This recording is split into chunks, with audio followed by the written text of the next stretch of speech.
फिर तुम्हारा पूरा सिलेबस, परीक्षा पास, फिर संसार में नहीं आना। फिर आखिरी सवाल ये, आज के युवाओं के लिए अभय सिंह का क्या संदेश? इसको अपने पूरे अध्यात्म वाली चीज़ को ना, उसके विज्ञान को समझो। नंबर्स में जैसे 7 फेरे लेना, 9 ग्रह होना, ये नंबर का महत्व है ना। कौन से उसका टीका तुम कैसे लगा रहे हो, कहाँ पे लगा रहे हो, चक्कर के हिसाब से। अपने में तो पूरा डायग्राम दे रखे हैं उन्होंने कि हर चक्कर की कौन कौन सी ध्वनि है, कौन कौन से स्वर कहाँ से निकलते हैं, कौन से मंत्र में किसका तुम उच्चारण करोगे तो कैसे होगा। तो जब तक तुम उसको कनेक्ट नहीं करोगे तब तक वो समाज में वो ये वाली जो सोचें बनी रहेगी कि ये सब तो ऐसे ही होता है, भगवान है कि नहीं हमको क्या पता है, वो ऐसी वाली सोच ही रहेगी। कृष्ण को भगवान मानना तो दूर की बात है, वो तो पहले यही नहीं मानते कि भगवान होता भी है। पहले तो उनको ये बताना भगवान होता है और फिर वही आया था, वो कैसे बताओगे, वो तो अगला स्टेप है। तो पहले यदि उसको विज्ञान से नहीं जोड़ोगे तो आज के युवा को बिना तर्क के कन्विंस करना बहुत मुश्किल है।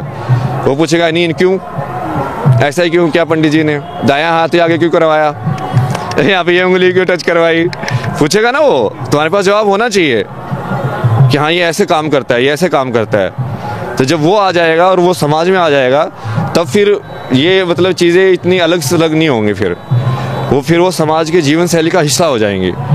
ऐसा तो अभी भी है, बट वो लोग अभी तो अंधाधुन कर रहे हैं, मतलब ज़्यादातर। अनभिज्ञ है, ठीक है, फॉर्मेलिटी है, करनी है तो कर देते हैं। हाँ बिल्कुल। फॉर्मेलिटी है या परंपरा बनी हुई है कि हाँ हम इस तरीके से ही करते हैं तो उसी तरीके से कर रहे हैं बस। जानना जरूरी नहीं समझते, तरीके को जानना भी समझना पड़ेगा ना। नहीं तो होता क्या है ना कि जैसे जैसे उसका वो लिंक कट हो जाता है ना विज्ञान से, तो वैसे वैसे तुमको फेथ ज़्यादा जरूरी है, फिर अंधविश्वास ज़्यादा जरूरी है। कि मैं अपने बच्चे को बोलूँ कि देखिए ऐसे ही है, तू बस कर दे, तुझे जानने की जरूरत नहीं है। अब उसको तो बहुत विश्वास होना पड़ेगा तुम्हारे ऊपर ये करने के लिए। अब लेकिन वो विश्वास तो नेगेटिव में भी जा सकता है, जैसे किसी किसी धर्म में या उसमें वो नेगेटिव में भी चला जाता है ना। अब वहाँ पे ऐसे लिखा हुआ है कि हाँ भाई तुमको कोई पाप लगेगा ही नहीं, कर्म होता ही नहीं है कुछ भी, तुम कुछ भी करो। तो वो उसके हिसाब से उन्होंने विश्वास कर लिया, वो कुछ भी करते हैं। फिर कर्म का जो सिद्धांत है, वही जो मूल सिद्धांत है, वो जितने भी भारत के धर्म में सबके अंदर है। जैन के अंदर, बुद्धिज़्म के अंदर, सिखिज़्म के अंदर, हिंदुज़्म के अंदर। क्योंकि कर्म के सिद्धांत के बिना प्रकृति को समझना नामुमकिन है। कॉज एंड इफेक्ट जो होता है ना, कि कारण का कारण, कि ये कारण हुआ फिर उससे ये चीज़ हुई, फिर इस चीज़ से ये कारण बनी और फिर इससे ये हुआ, फिर ये कारण बना फिर उससे ये हुआ। वैसे ही तो समझते हैं ना दिमाग में हर चीज़ को।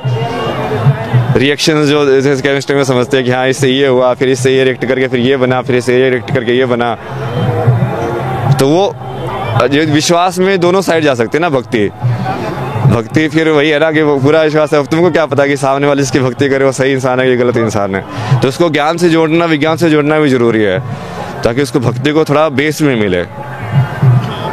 यही है संदेश। तो ये अभय सिंह थे, जो झज्जर, हरियाणा के झज्जर से निकलकर मुंबई IIT और वहाँ से कनाडा तक का सफ़र करने के बाद अब महाकुंभ में हैं। और वो लाइफस्टाइल जो 3 लाख के पैकेज में कनाडा तक रहे, मुंबई IIT की, उसके बाद अब ये इस जगत में आ चुके हैं, इस वेशभूषा में आ चुके हैं और तलाश में हैं, सच की तलाश में हैं।